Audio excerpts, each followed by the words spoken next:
Hello, and welcome to Rough Edges. I'm your host, Sarah Fox. In this podcast, I will guide you through my faith and mental health journey to dispel the stigma surrounding mental illness and to create a voice for those who wish to discover more about these topics. This podcast will not only shed light on mental health issues, but will also reveal the intersection between faith and mental illness. I pray that these themes will bring growth and healing to our communities.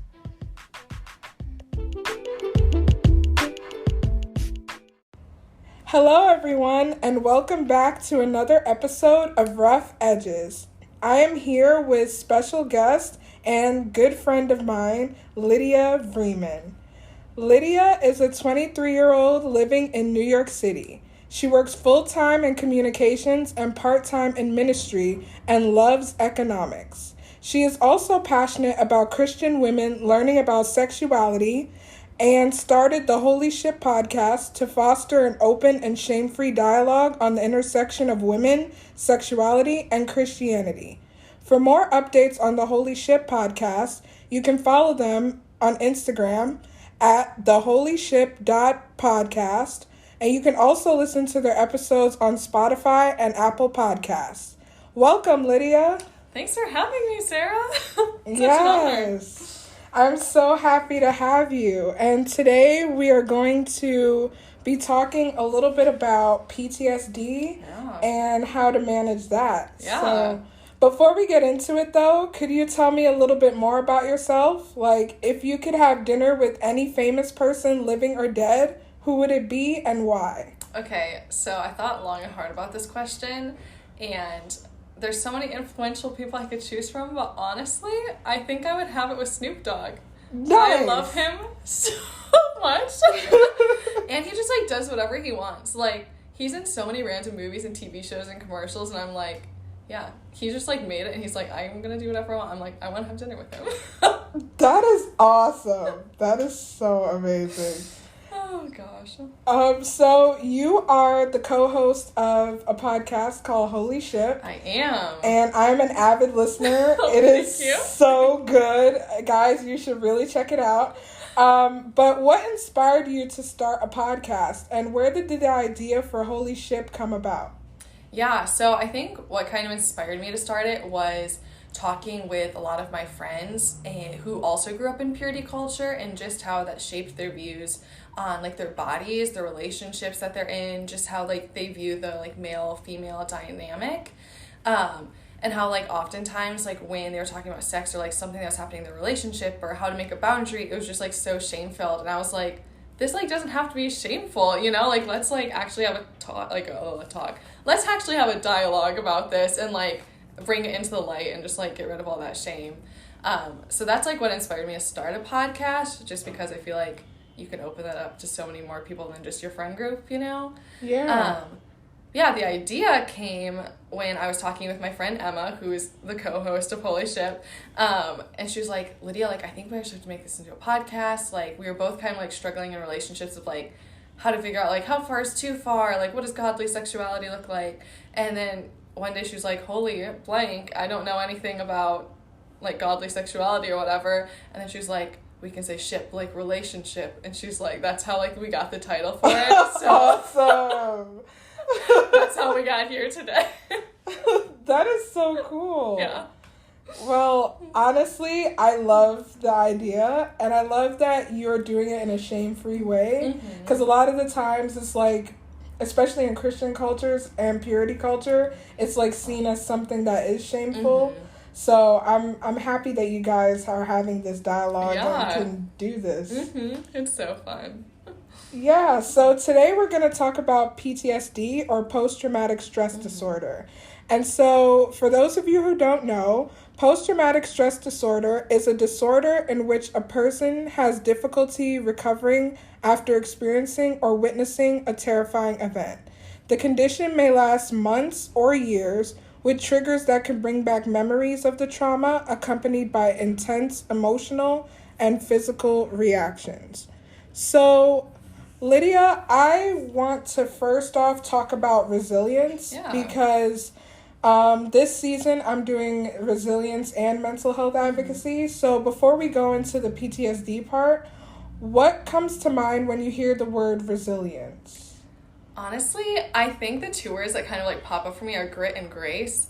And I feel like those get like thrown out a lot together, like, you know, in like Christian Instagram girl world. But I like really think like resilience is just like not even like pushing through, like keeping going, but then doing so like gracefully, but like also like you've been through stuff, like you can like keep doing this and like you're strong, you know what I mean? But you can still do so like with grace and not like bitterness. So I love how you brought in grace, because a lot of the times it's like we want the grit but not really the grace. I know that's me 24/7, so the grace is, you know, an exercise for me. Yeah, so I love that balance that you brought into that. That's really good.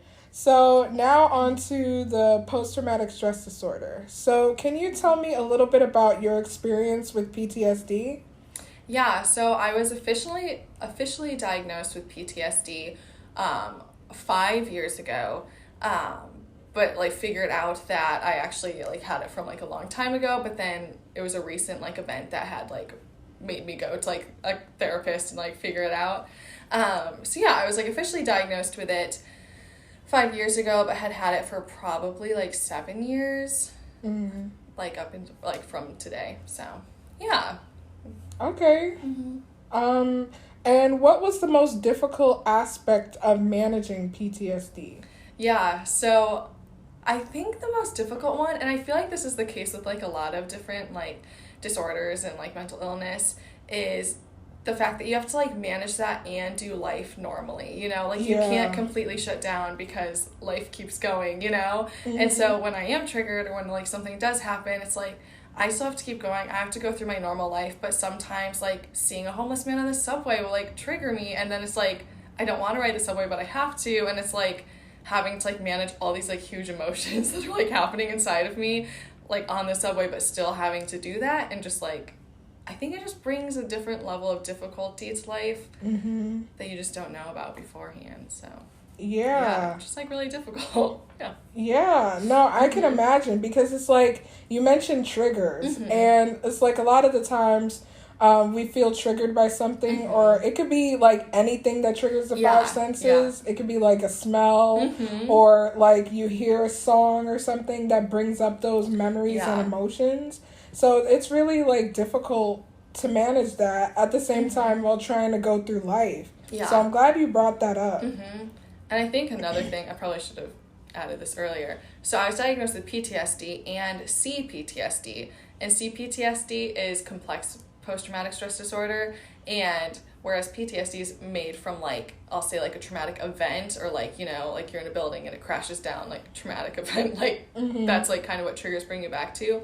I also have complex PTSD, which is kind of like a collection of traumatic events. That's like not exactly like one event, but it's also like it could be like how you were raised, you know what I mean? If you're in an abusive household, then it's like not exactly one event, but it's like a collection of your whole childhood that like was traumatic, and that's how you get PTSD or complex PTSD. So I also have that, and like you were saying, like even sights and smells, that actually comes out more with like a random smell, or like sometimes I'll just like open the freezer and all of a sudden I have like this flood of like emotions and stuff, and I'm like, I'm literally just looking for chicken, like what is happening right now? Like, so they're random, man. Yeah, for real. So what is one common myth about PTSD that you wish to clarify? Yeah, I think it's just so common, and I think when, or at least when I first heard PTSD, I always thought of like shell shock from like the World War, you know? Like, that's like my head is like, yeah, you like went to war, you have PTSD, and like now I'm like, oh, like it can happen from like maybe not like less traumatic events, but like traumatic events that aren't war, you know, like it can just happen in your day-to-day life, and something goes wrong that like maybe it's not even traumatic for another person but is for you. I think like PTSD gets thrown around a lot as like, oh, I have PTSD from like this school dance last year or whatever because it was so awkward. It's like, okay, like no you don't, you know? Right, like let's not just throw it around. But just a lot more common than people think. Yeah, I'm glad that you shed a little bit of light on like the jokey kind of Yeah. PTSD, because it's like a lot of people, they throw that around Yeah. and say like, oh, I have PTSD from not getting my coffee this morning. Yeah. Like Yeah. it's a little more complex than that, you Yeah. know? So I'm glad you like clarified that it's, you know, it could be either a collection of events or it could be one big like traumatic event that could trigger it. So that's just something that's I found really interesting about that. So you are a Christian. I am. And your faith definitely plays a role in like your healing journey. Yeah. So can you tell me what role your faith did play in your healing journey? Yeah, so this one's kind of interesting. So I grew up Christian, but in high school I stopped being Christian because of a traumatic event that happened. And from that, like, one, got PTSD, but I think, blamed everything on God because I was like, he allowed this to happen, like, what sort of God's, like, not going to protect me and all of this. And so I, like, ended up becoming a Christian again in college, and I also had another traumatic event, which this is the one that I ended up going to, like, a therapist, and she was like, yeah, you have PTSD and, like, need therapy and, like, a lot of it. Yeah. And it was kind of the turning point in my faith where I feel like it actually became faith, not just, like, a, like, ritual or something I was doing, but, like, it truly became, like, me having faith in God and knowing that, like, instead of, like, he allowed this to happen to me, like, no, he actually protected me. He actually brought me through this. And it was, like, this turning point where, yeah, my faith just really became my own. And, like, I actually trusted God and saw him as, like, a provider. Like, you know, he is our, like, provision, and, like, he's looking out for us, and he loves us, and he doesn't like seeing these things happen, but, like, he will carry us through them. Yeah. And so, yeah, I think, like, now that's my outlook on just kind of everything and what's really gotten me through the last couple of years. But.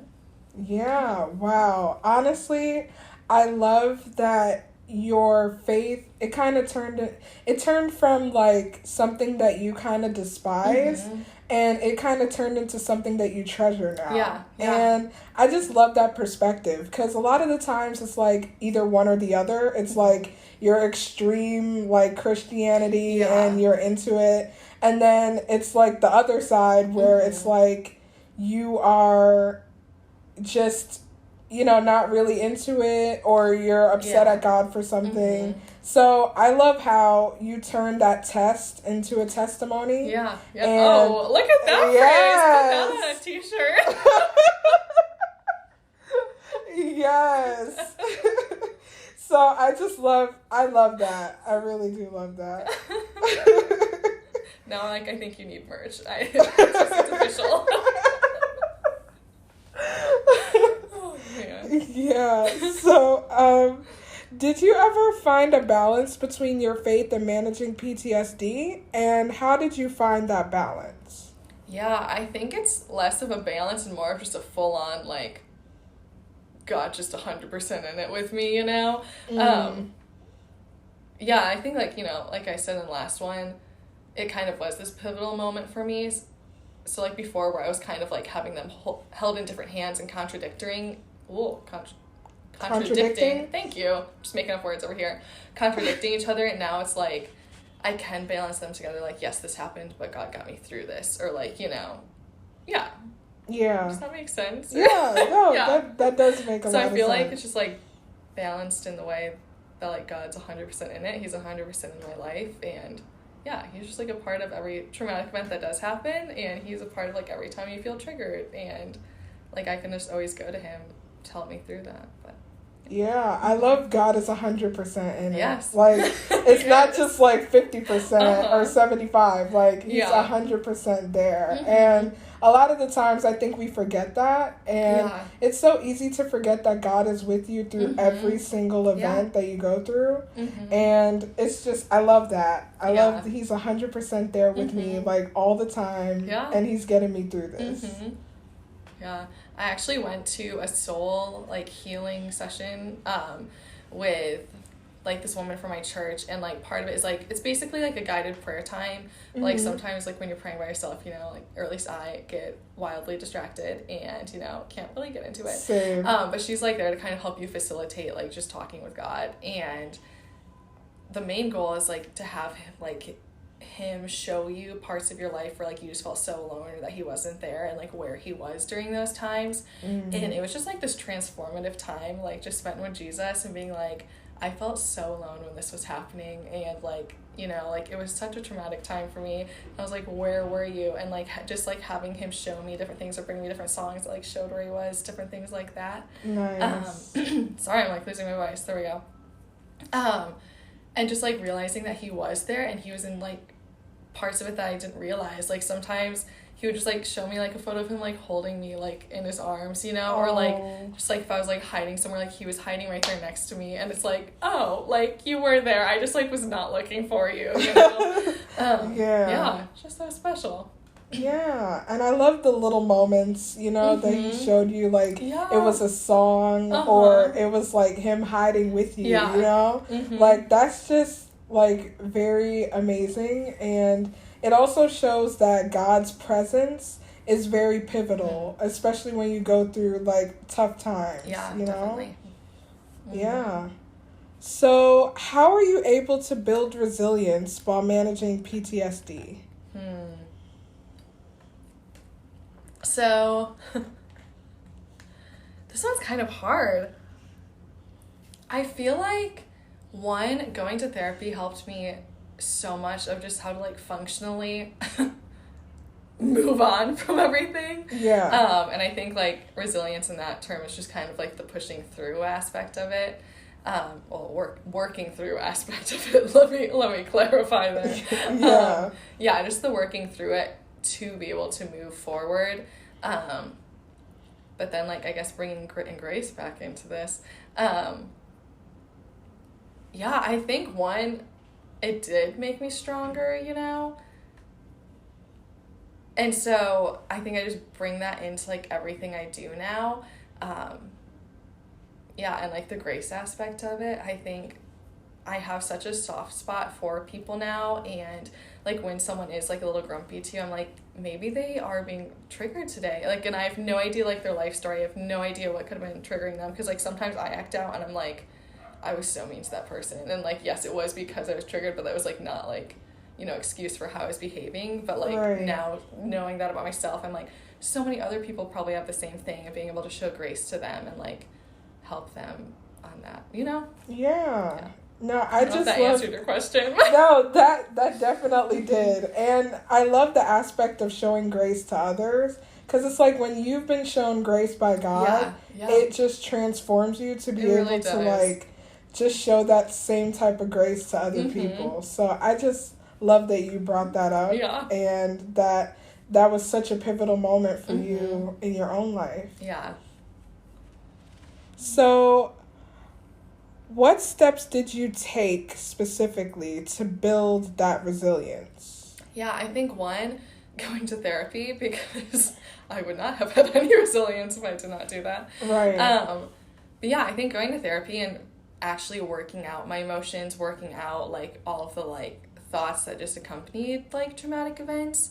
And then I think moving forward, just, like, going deeper in my relationship with God, because honestly, like, more than anything, he's the one who got me through it. He's the one who's gonna keep getting me through it. Like, therapy's great, so needed, but also, like, I do want to credit God, like, the role that he played in that. And yeah, I think he just, like, he's the one who helps me, like, get through the day, and he's also the one who helps me show grace to other people when I don't want to, or when I'm just, like, mad at them, like, don't want to show grace. So, yeah, honestly, therapy and Jesus, man. Yes, that's a great combo right there. Awesome. So, how did your support groups, because this is very important, like, just before I ask this question, I just want to let people know that support groups are very vital in your healing journey, and they can help you through a lot. So how did your support groups, like friends, family, play a role in helping you manage PTSD? Yeah, I think at first, I'm like someone who likes to just kind of absorb things and like not tell people about them and be like, I can figure it out on my own, like I'll deal with it, blah, blah, blah. And, you know, that never works because we're, like, made to be in community and, like, do things together and share, like, in our hurting.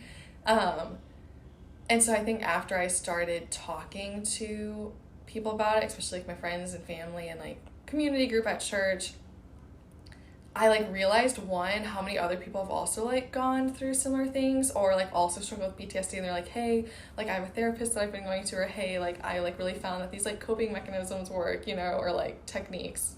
Yeah. I feel like that sounds like doing drugs or whatever. No drugs, I don't know. Like, just different things to, like, help you with it, whatever. Yeah. But then also, like, having them, you know, help me with my laundry or bring me dinner different nights. And it was like, oh, like, things that, like, I can do, but, like, make my life easier because people know, like, hey, she's struggling with something right now, so we're just going to take, like, this little burden off of her. And I think, like, it was just that, like, sharing your hurt in community, you know? Like, there's people that, like, want to go through that with you and, like, want to walk, like, with you in the messy. Yeah. And they, like, will do that. And I think it helped me so much, honestly, just, like, building my confidence in myself, but then also in, like, my relationship with God. And then, like, with other people, I'm like, I actually don't have to hide, like, the parts of me that are hurting or are messy. People actually want to, like, be a part of that and, like, join you. And yeah, I don't know. It's just, like, so great. And, like, people are amazing. I love them. Yeah. No, I love that, too, because it's, like, the saying, it's, like, closed mouths don't get fed. Yeah. So, it's, like, if you don't tell people what's going on, like, and I'm not saying, like, be a total open book and tell everybody your business, but, like, if you don't tell, like, your close friends, like, what's going on, like, how would they know that you need help? And vulnerability is just so important. Yeah. Because it's, like, if you don't be vulnerable with somebody about what you're going through, it's, like, they would never know, and they would never be a blessing to you, you know? Yeah. So, yeah. It's great. So, what would you say is the most helpful tip you've learned about overcoming PTSD? And what was the most unhelpful tip? Ooh, most helpful tip, actually. So, when I talk about therapy, I was so against therapy. I did not want to go to therapy at all. I was like, I just have to talk about things. I was like, no, absolutely not. And my boss was like, you're going to therapy. And I was like, fine. So she kind of was the one who pushed me to go to therapy. And yeah, helped so much. And like having her, one, to show that therapy was like not like a weakness or anything, but something that like actually like strengthens you, you know? Yeah. Yeah, I think that was, like, the biggest tip was having someone refer me to a therapist, help me, like, with therapy, with my views on therapy. Yeah, I think that was the biggest tip and the most helpful. And just, yeah, she showed me I wasn't alone and that she knew that I needed therapy. That really made me a better person overall, so.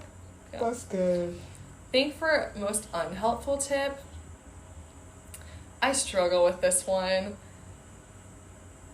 I think people have just, like, said things to me, like, truly they're trying to be so kind when they say it, but it's just, like, so unhelpful. Like, when people are like, oh, you just have to pray about it, it's like, yes, but also there are some practical things we can be doing while we're praying about it, and I don't think, like, you know, God and therapy, like, are, like, separate from each other. Like, I think he, like, made people who have a desire to be therapists, and, like, he's gifted them in that way so that they can help other people. And, like, yes, I do pray every day. It's, like, so often with him, I'm like, God, I really need you to heal me right now, you know? Yeah. But also, like, yeah. So, like, I think saying things like, you know, just pray about it and it'll, like, heal you or, like, help it go away, which, like, sometimes, yes, that is 100% the answer, but I also think you can pair that with other things. And, like, yeah, just, like, things when people say, like, oh, like, just, like, push through, and it's like, what do you think I'm trying to do? Yeah, right. I am. Doesn't suck any less, so thank you. Yeah, right. Yeah. So, yeah, I think just, like, people who have such good hearts, such great intent, but say things that are kind of, like, I'll say, like, trivial in the long run, you know? Yeah. So, yeah, no, definitely. And it's hard to balance, like, the spirituality, because you don't want to over-spiritualize things. Yeah. but you also don't want to tell people, like, if you're not praying about it, it makes it seem like, okay, I'm not praying enough, so this is why I'm going through this thing, you know? Yeah. Okay, so what are some words of encouragement that you want to give someone who is struggling to manage PTSD? I think the first one is that you're, like, so much stronger than you think you are, and, like, sometimes, again, that phrase is also overused, but sometimes it feels like it's just, like, the end of the world when something happens, and that, like, you truly are like, I actually do not see how I'm, like, going to get through this, and, like, it genuinely seems impossible, and, like, you know you have to, but, like, it doesn't seem like you can, and, like, yeah, I just want to encourage people that they can do it, like, so much support out there, and yeah, just, like, reach out to people, and, like, again, like, have them, like, share your messiness with you, because there are, like, people out there that do care so deeply for you, that, like, want to do that, yeah, and that, like, you are so strong, and that you can get through all of this, so. Yes, well, I feel encouraged just hearing that, so that was amazing. So, Lydia, I just want to say thank you so much. You are just such a wise, articulate woman, and you inspire me so much. So I thank you for being on the podcast with me today. And if you want more updates, you can tune in next week for more empowering episodes on Rough Edges.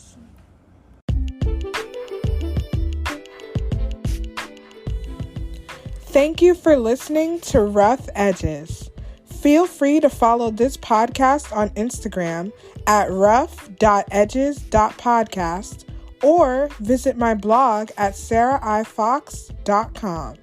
If you have any questions or further suggestions on how to make this podcast grow, you can email at rough.edges.podcast@gmail.com. Thanks again for listening and have a wonderful day.